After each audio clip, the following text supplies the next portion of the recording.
Welcome to the Citizens Hut. And here we give you information that not only informs you, but transforms you. And today we're going to discuss getting Nigeria into a good shape, the 5 basic secrets. Nigeria is in a bad shape. You don't need a soothsayer. Neither do you need to look into the crystal ball to detect this. Everyone living in Nigeria knows this, except maybe the politicians who are probably using the state Commonwealth cooperatively to solve their personal and immediate family problems. And by this, I mean that when the issue is bad road, they use the money to buy SUVs that can move through bad roads. If the issue is electricity, they use the money to buy light generators and solar parks.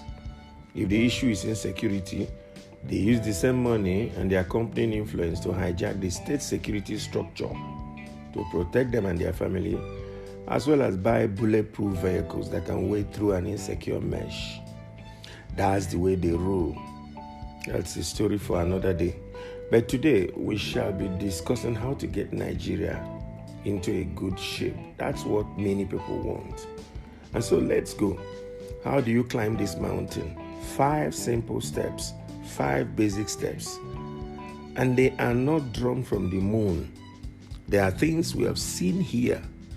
We have misoperated, and we need to get it right. 1, elect a fresh, determined leader. Fresh.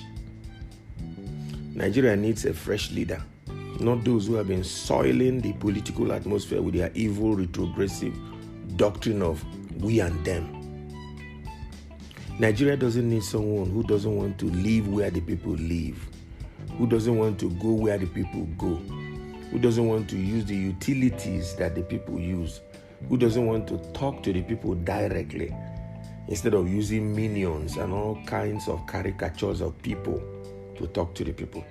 It's only when this person takes over the mantle of leadership that Nigerians will have the first experience of a good leader. Let me shock you. Nigerians have never experienced a good leader since independence. And the people we call statesmen are actually the people that set Nigeria on the trajectory of failure. Remove your ethnic cap and look at the micro histories of all of them. You will discover that they were the ones that told us we were different. They told us that we were born to rule. They told us never to employ the other tribe. They told us to drag development to their own side or to our own side, even though we were not living there. You carry development and go to your own city and dump it there, yet you are not living in that city. They told us that the other tribes were evil and cannot be trusted. I'm sorry to burst your bubble. If you were still calling them statesmen, it's a pity. If they were statesmen, which citizens and citizenry did they build? Which citizens of Nigeria did they package to continue building Nigeria? None. Let's go to the second one. The leader should commit to reducing the cost of governance, starting from himself. We've been talking about this, and they don't want to hear it. Nigeria needs a leader that will not only mount reducing the cost of governance, but will start and end with himself, giving good examples and contexts. We have had people that we elected who engaged the good speech writers to dazzle everyone with wonderful statements, but they fail to walk the talk. And the citizens are watching. The leaders must reduce their convoys, dispatch riders, number and use of the presidential jet. We've had people who said, oh, we'll do this, we'll do that. They didn't do any of those things. And people are watching them. They should reduce the number of people accompanying them to their programs. Protocols of their movement, they should streamline their protocol. You must not have a crazy protocol chief who will block the airport road while the president is still in his restroom, in his house. That's what we've seen in this country. The president is still wearing his shoe and they block the airport road. The president must not come around with more than 5 vehicles and 2 riders. 2 outriders. Why governors must not move around with more than 2 vehicles and 1 outrider. Others should move with 1 vehicle. That is the leader we are looking forward to in today's Nigeria. I've seen governors who move around their state with 50 vehicles, 7 of which are bulletproof. Are we okay as a people? And yet these governors cannot pay staff salaries and pension. And you are moving around with 50 convoy, with 50 drivers who are also trying to see how to cheat to be able to get out some money from the fuel of the 50 vehicles. 7 bulletproof vehicles. Do you know what we're talking about? Let me tell you, if any leader is afraid for his life, he should resign. He should go back to his village and resign. The third thing, the leader should commit to reducing the markup of contracts in Nigeria, even when it involves their friends or their party members. The leader we expect to turn the tides in Nigeria must do this. And this is the most important thing. If they don't do this, there is no going forward. Let me tell you, there is need to reduce the cost of contracts in Nigeria. When we as private people want to buy television, we look out for the best quality, but we also look out for the best price. In our public life, we do exactly the opposite. We get the lowest quality and the highest price. No nation can survive this. Contracts are given in Nigeria not to companies and organizations that know how to do or supply those things. They are given to political party members who sell and sell the contract to the 4th and 5th persons until the funds available to do the contract cannot do them. Then they seek for review of the contract.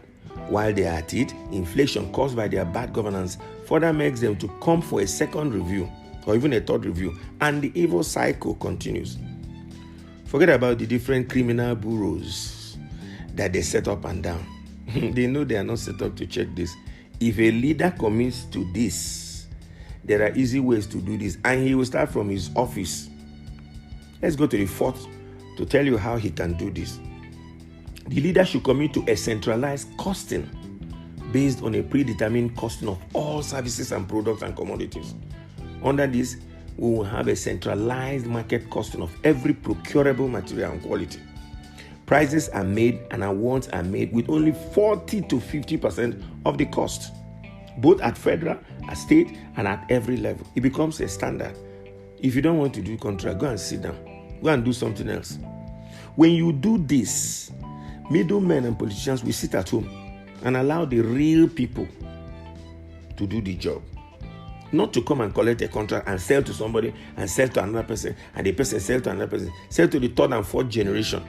And when the person coming to do the work comes, he finds no money to use to do the work and he does nonsense. If you are not a contractor, stay clear. This is working already in several organizations in Nigeria. Why is it not working in government? Because of no political will. I challenge any government coming to do this. When they do this, we will have funds in Nigeria that will produce outputs that are mind-blowing. The 5th and the last one.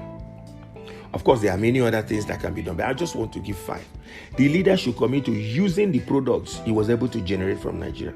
By this, I mean that a service contract, which the leader must sign and commit to, that he is going to live some weeks among the people. He will come out from Asorok and live within the people, so that if they are armed robber cases, they will get you. You travel some distances in public transport. Join Molwe and see what the people will tell you. At least for some distances per month. Attend public hospitals. You go there and wait. Leave your protocol at home. Go there and wait. And see how long it takes you for a doctor to see you. Use the normal routes, not the ones planned by protocol. I mean, this is a kind of country where a governor is moving to go and do something. The protocol says, no, let him not pass through those. Why should he not pass through the road that he's governing? Let him pass through that place. Get stuck up in the hold up. Visit the markets without the protocols. Maybe incognito. When a leader is in touch with the people he leads, he will produce better policies and leadership. Do these 5 things and get us a good Nigeria for Nigerians and for citizens to practice their patriotism for. I will not be a patriot except my leaders do this.